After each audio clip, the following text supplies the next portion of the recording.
Сәлем оқырман, бүгін кешкі асқа тауық етінен биф строганов дайындайтын боламын. Бірінші кезекте етті осылай ұзын формада турап алып, қызып тұрған майда қуырамыз. Етіміз қуырылып, қызара бастаған кезде оны бөлек ыдысқа салып қойып, бұл майда соус дайындайтын боламыз. Бірінші пияз бен чеснокты ыдысымызға салып, жақсылап қуырамыз. Чеснок салу міндетті емес, тек пияздың өзін сала берсеңіз де болады. Және қуырылған пияз бен чесноктың үстінен 2 қасық ұн салып, оларды да бірге қуырдым. Ұн мен пиязды бір келгі араластырып болғаннан кейін, бұның үстінен қаймақ және томат пастасын саламыз. Соус дайындау кезінде оттың асты баяу болып тұруы керек, қатты көтеріп қажет емес. Және дайын болған массаның үстінен бір кесе су құйып, барлығын бір келкетіп араластырып аламыз.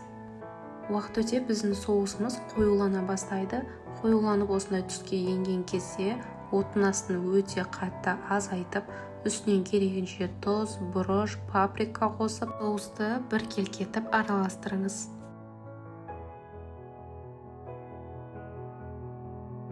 Біздің масса отта тұрған кезде бұл осылай қоюлана береді, себебі бұның құрамында ұн бар. Ал егер қатты қою болып кеткен жағдайда, оның үстінен керегінше су қосып жіберсеңіз болады. Тек қатты қою болмау керек, себебі қазір етті салып бұқтырып пісірген кезде асты күйіп кетуі мүмкін. Міне біз қуырып алған етімізді соусымызға салдық. Енді біздің ет піскенше баяу отта шамамен 20-25 минут пісіреміз. Тағамның дайын болу уақыты ол сіздің етіңізге байланысты. Менде тауық еті болғандықтан ол 20 минут шамасында пісіп дайын болады. Соус қатты қою болып кеткен жағдайда сәл ғана су қосып, барлығын бір келкетіп араластырып, баяу отта 20-25 минут уақытында пісіреміз. Міне біздің биф строганов дайын болды. Мен гарнир ретінде күріш дайындадым.